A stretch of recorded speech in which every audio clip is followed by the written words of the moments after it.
Hello everyone, this is Hamid Nafari and today I'll be walking you through my paper on the impact of governance quality on economic stagnation and speed of convergence. There's been a lot of work done in the past around the determinants of economic growth, starting with the slow model that attempts to explain long-run economic growth by looking at capital accumulation, labor, or population growth and the increase in productivity. And it takes the or GDP per capita as a function of log of saving and log of population growth.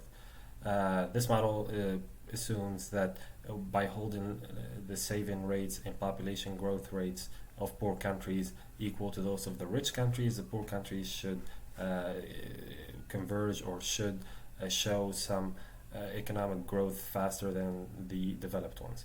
Although this was a very influential work, it was substantially improved by Menke, Rumer, and Wheel, whose contribution to the solo model was pretty much augmented with a human capital component, and their model predicts that income levels of poor countries will tend to catch up or converge towards income levels of rich countries if the poor countries can sustain similar saving rates for both physical capital and human capital as a share of output.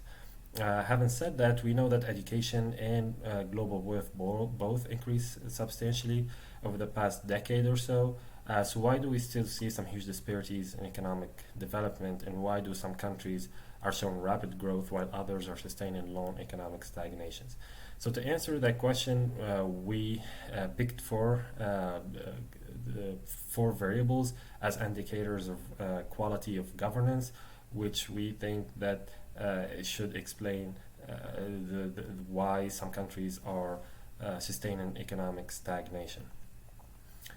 So, the goal of our paper again is to quantify developing countries' tendency to converge and the effects of governance quality on economic stagnation, growth, or convergence rate. Our model is the full model. We'll take the MRW model and augment it with economic stagnation indicators that will be the perception over government effectiveness, political instability, control of corruption, and regulatory quality. So we picked our data from the World Bank's data bank, and we have 104 countries to work with. We expect population growth to be inversely correlated with income per capita, and we expect log saving and log school to be positively correlated with income per capita, and we expect our economic stagnation proxies that are indicators of governance quality to all be positively correlated, as an improved score in one of these variables should improve a nation's economic status. So we ran our model versus the MRW model, and we saw that the MRW model accounts for only or explains only 62% of the variations in output per capita through those variables and is not statistically significant, versus our full model that is statistically significant and have a 4.9 coefficient on the constant, implying that holding all of our variables equals GDP per capita will increase by 4.9 a year. The R squared increased to 0.88 in the full model versus 0.62 in the MRW model, implying that our full model does a better job explaining the total variations in output per capita. Furthermore, the F statistic increased to 76 in the full model versus 42 in the MRW model, implying that our added coefficients did in fact improve the model. So now we wanted to test for unconditional convergence, and we found evidence for absolute or unconditional convergence. The coefficients on log GDP is negative, proving that countries that started off poor in 2000 grew faster between 2000 and 2018 than countries that started off rich in 2000. So having said that, now that we proved that we have unconditional convergence, we wanted to see if controlling for other factors will change the rate of convergence. And indeed it does. we see that the coefficients on log of GDP of 2000 increased from 1.6 to 0.2 or to 2.6.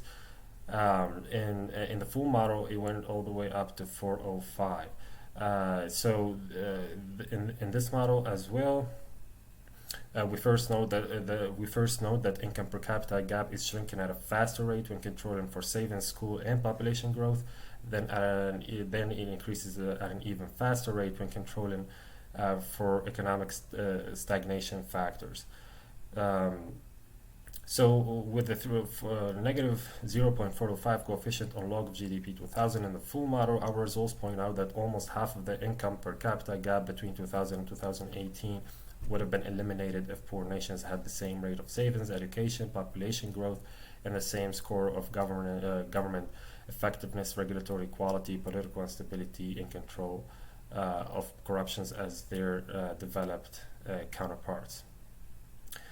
So both of our models are statistically significant at all alpha levels. R squared increased from 0.52 in the MRW model to 0.68 in the full model. Although it is a small change, it implies that our added variables explain a bigger portion of the variation in output per capita growth.